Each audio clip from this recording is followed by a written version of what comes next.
Good morning, good afternoon, good evening, wherever you're watching this from. This is yet again another bottom weekend through, and wow, we've got a lot to talk about which happened obviously last night, and obviously during the night as well, during the early morning of this morning as well.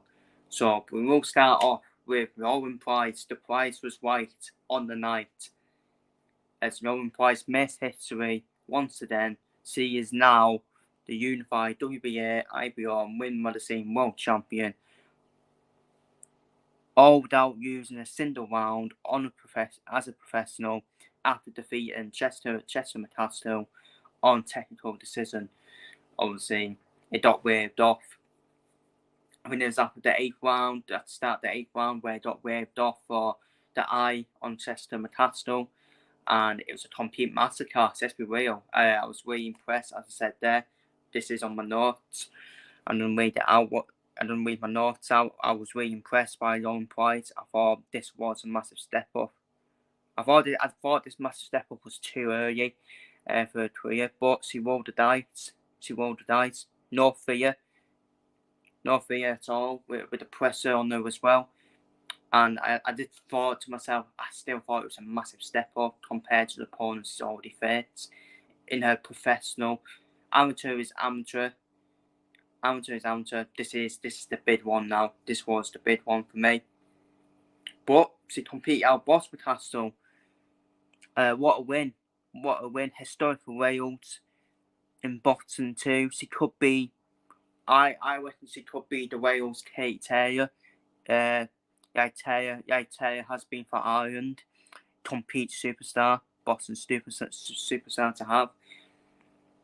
First time I've seen Price in the first step up, and I went to myself, yeah, she's special. This could be massive for boxing, Ben Shalom too, towards Price for me. He's become undisputed in the division now. This is early in the career. Boxing needs a star. Taylor was a star with Eddie Hearn all the way through. Eddie Hearn, could we see Price as a star? With Ben Shalom, it's promising. I will dig you that. It is promising. McCaskill was so poor tonight. Didn't do anything at all. Too wild. More bothered about cuddling. Must have went on to Tory's cuddling party. But that's down to Price for me. Bit of both, but I'm not taking anything away from Price. She will have tougher tests to come, but unbelievable, massive win on her resume. McCaskill, who's a former undisputed unified champion. Well done to Price on the night. The night beyond to you, and just shows the Price was right on the night to roll the dice. Of course. And for me, it was. I think she cast McCaskill at the right time. Because McCaskill came into this on the back-to-back performances. She lost to Chantel Cameron. Wasn't impressive in that fight, and she wasn't impressive then Sandy. That ended up being a draw, which was very lucky for McCaskill because I thought Sandy White was robbed. And for me, I think McCaskill, I think this is the end now of her boxing career. I do think this is the end of her boxing career. The end in terms of massive fights for McCaskill. I think she's now going to become a gatekeeper now.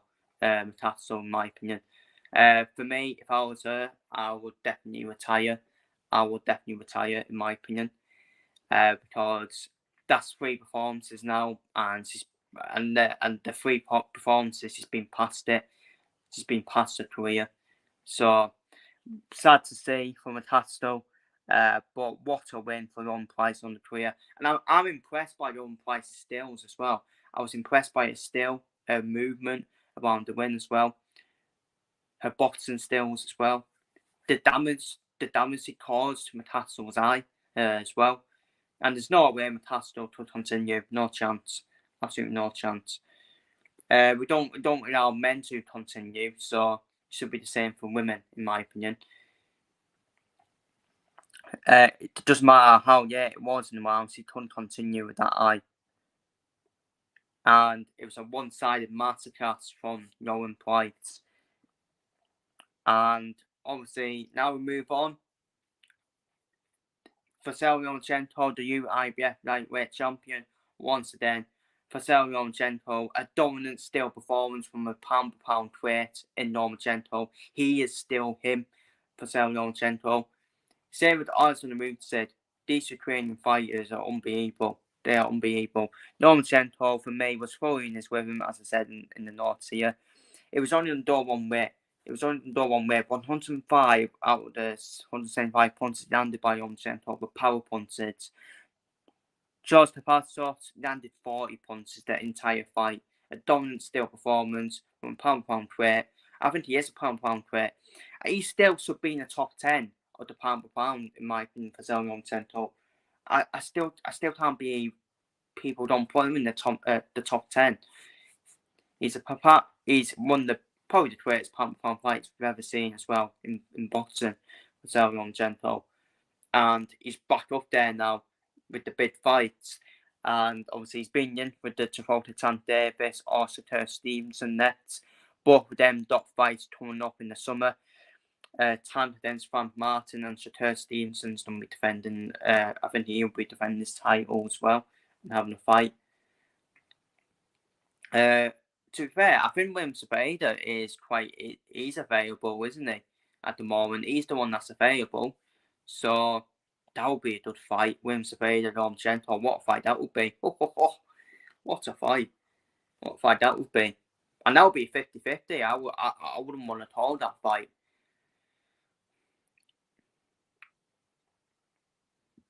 And I think Tank and Satur Stevenson probably need Lomachenko. Probably need Lomachenko on their resume as well. But yeah, Lomachenko was so dominant. It was a dominant still performance from Lomachenko. He battered Kambosos, in my opinion. He absolutely battered him. He absolutely battered him for me. Brilliant performance from Vasily Lomachenko. And once again, he is yet again a world champion. Yet again a world champion in this pound-for-pound weight of Vasily Lomachenko. Up next, now we come on to the controversy. We saw Nina Hoo's victory snatched away in split decision. Standard and Sunita Johnson. Scores were misread.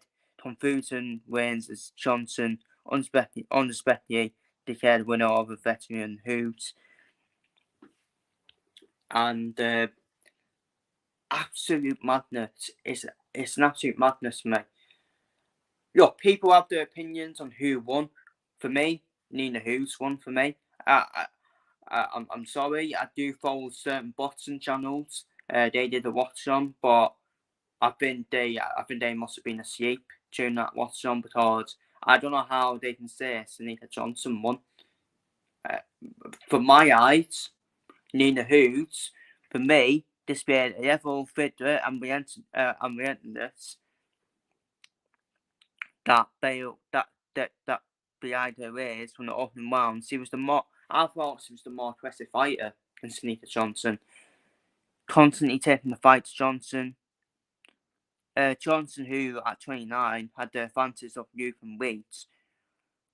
But despite Johnson landing probably heavier claws occasionally on the counter, for me, I think Hughes did all the work. I'm sorry. I think Hughes did all the work. And I actually think the first winner was the right winner for me in Nina Hughes. But obviously, the announcer, I think he needs to step fucking classes, but he misread it one.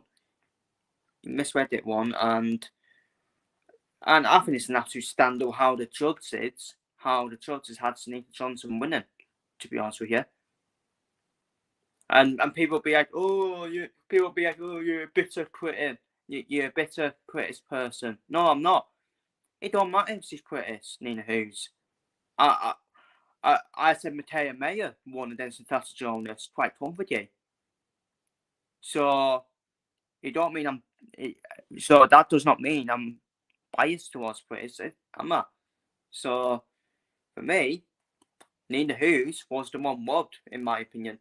Was the one robbed. And this is actually worse. This could be worse than Taylor Tatro. Why could they not do that in Taylor Tatro? overturn the decision in Tatsu's favour in the first fight. But no, this is an absolute stand-up. And unfortunately, this is the thing with boxing. It shoots itself in the foot once again. It shoots itself in the foot. It shoots itself in the foot once again for me. We've had the nonsense and farce about bloody Truds tests about performing in Arts and Truds recently. We're looking forward to the Undisputed between Fury and Newton, the biggest fight in boxing next weekend. But I'm sorry, there's bigger things in boxing, unfortunately. That's going to be covering Undisputed. That's going to be above Undisputed. Performing in Arts and Truds, awful story from the judges on Star Cards.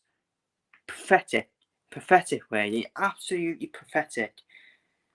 Boxing needs a new fucking rebuild. It needs a new takeover, honestly. It needs a new takeover. Your people don't disagree with me about this, saying Sanika Johnson won.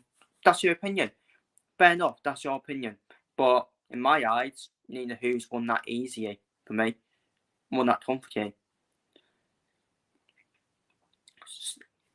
So I might have been obviously facetious earlier talking about this when I said boxing channels must have been falling asleep during the watching on. In my opinion, and I do believe that. I'll still stand by that.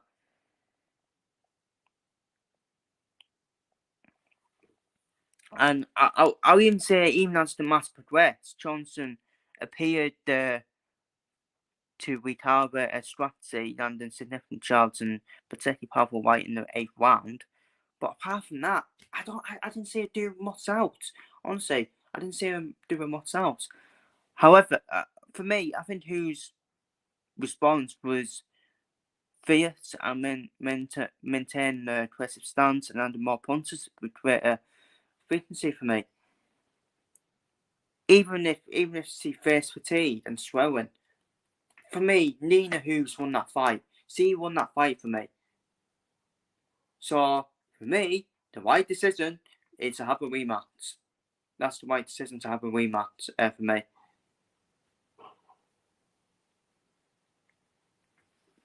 That's the way to go. And I forgot to say, in terms of what next for Rowan Price, I think it'll be the WBC champion, Robertson, who was ringside. I think that's probably going to be an easy win again for Price, in my opinion. But we move on. Over to Mexico now, we saw Joaquin Hernandez stop Daniel Nudo in the 2nd round in his first fight since his final round. Stop his loss to Ashati Fox in that October. It was all Atson. It was all Atson as always. Hernandez was hurt in the 3rd round, but he almost stopped Nudo, didn't he, in the 5th round? There were some hard shots that went in on Nudo. For me, Nudo took a proper beating from Joaquin Hernandez. I think it's a statement. I think it's an absolute statement performance from Joaquin Hernandez. Because I remember saying in my preview that it's quite a tough fight. It is quite a tough fight for Joaquin Hernandez. Daniel Nudo, for me, won the fight against Mauricio Rara, in my opinion. And I did predict the stoppage to happen for Joaquin Hernandez in either rounds between rounds 7 to 10. And I was right. I was proven right on that. That's what happened. I did say between rounds 7 to 10. I think that I went for round 10 overall to get stoppage.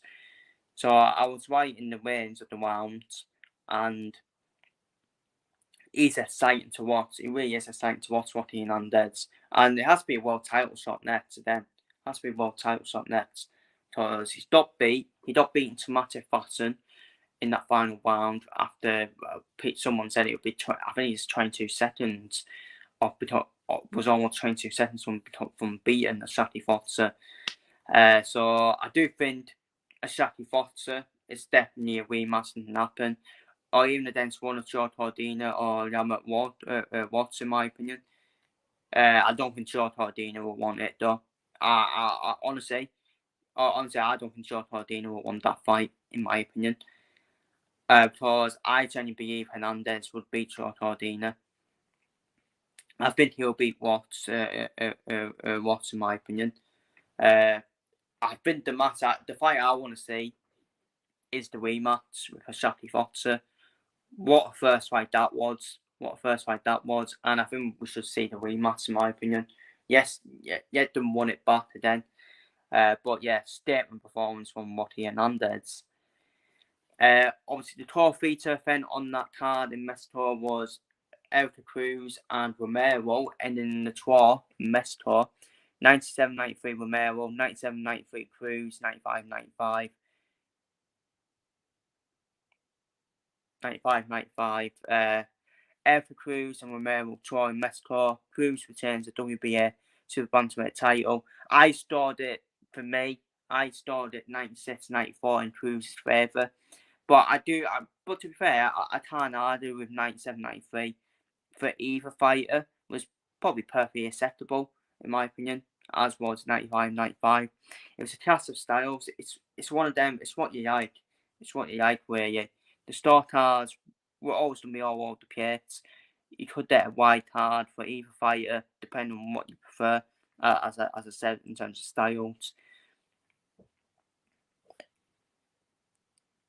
Between the quality single punches and activity in presser, I think for me, Erica Cruz won, but it was a draw. So we need to see the rematch immediately, because you can't just say, "Oh, it's a draw," and Erica Cruz or elsewhere. We need to get a rematch. We need to have a rematch happening. And I said this would be an intriguing fight because of Romero. Because we're not. I just say in my preview, don't write Romero off. Don't underestimate her from what I've seen. So yeah, a rematch should happen in my opinion. And this is where I don't have another one for me. Anthony Maloney uses a split decision, and then then decides to be a crybaby about it, and announces immediate retirement. Fuck off, honestly. It was in his backyard. And he lost the fight. I'm sorry, he did. He lost the fight, in my opinion, in my eyes. He lost the fight in my eyes. On top of a bit of using to him, and now he wants to say he's retiring. Fuck it then. Don't retire, you cry baby. Honestly, baby. What an absolute crybaby. I sound a bit like White Teen there, but he is. He's an absolute crybaby. Why is he saying, "Oh, I'm gonna retire"? You lost that fight. You know you lost that fight. And Tafara's strategy for me had a two-pronged effect. As for me, having Tafara seemed to get more pop on his punches in the second half in the bout. Wow, that's when for me Maloney turned more violent active. Tafara for me paid extra attention to the body. I mean, I think he whacked, as I said there, he whacked up 50 body blows by the end of the 8th round. Maloney is lucky it wasn't an announced decision. Let's be real about it. Let's be real. Sit down, crybaby. What crybaby? Just sit down. Don't retire then. Don't enjoy retirement. You actually crybaby. And for fair play to Tafara, you have to say fair play to Tafara. Yes, ignore that crybaby. Tafara deserves all the credit. Putting bottom performance from him. And I think he'll be unification next. That's what should be next for Tafara.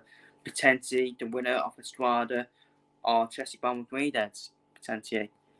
Who knows? But in terms of the other fights on the card, then obviously over in Australia, we saw obviously the experienced Euclid Brown stopped in the first round in a horror defeat. It was a horror defeat for me. It was a horror defeat. I think it's a defeat where he needs to retire now.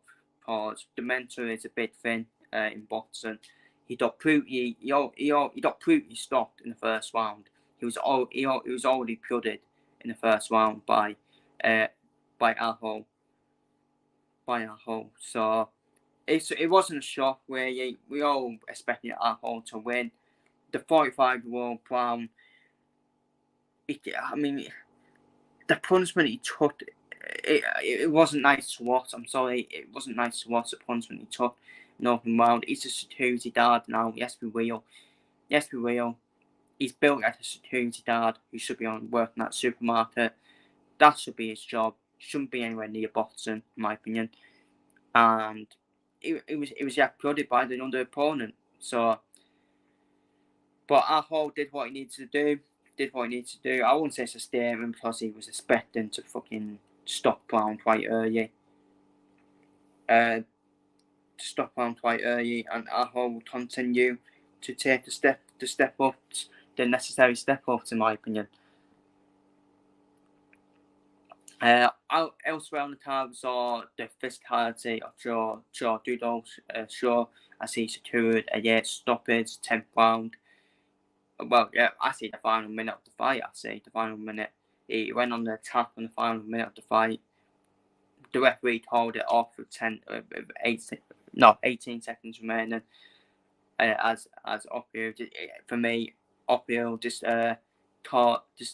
topped some heavy punishment from Doodle. Doodle, I think it was inevitable for me. Yeah, so the fight went, it was inevitable. A stoppage was coming from Doodle. He used his physicality, and it was a good physical performance from Joe Doodle. But again, not surprising. I was a bit surprised it went yet. I expected the stoppage to happen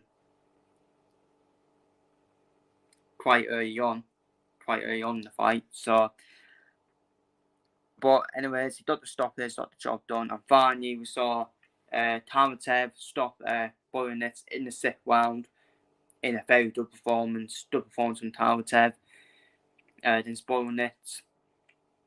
He's a bit basically Boyanets is basically like a death keeper, isn't he? In terms of step ups. So Tamatev will continue to take on necessary step up. But it's definitely a potential, isn't he? Definitely a potential force in the light heavyweight division. And I think that's it from a bottom through. So yeah, through once, unfortunately, in the bottom through. Bottom just shoots itself in the foot once again. Feel free to even force down below, but it should be about Lauren Price becoming a unified world champion already early in her career. Should be about Lomachenko, another pound weight performance from Lomachenko. That's what it should be all about. And a statement performance from Rocky Hernandez to stop the tough Daniel Udo. So feel free to force down below on all the fights down below in the comments. Take care, stay safe, and see you later.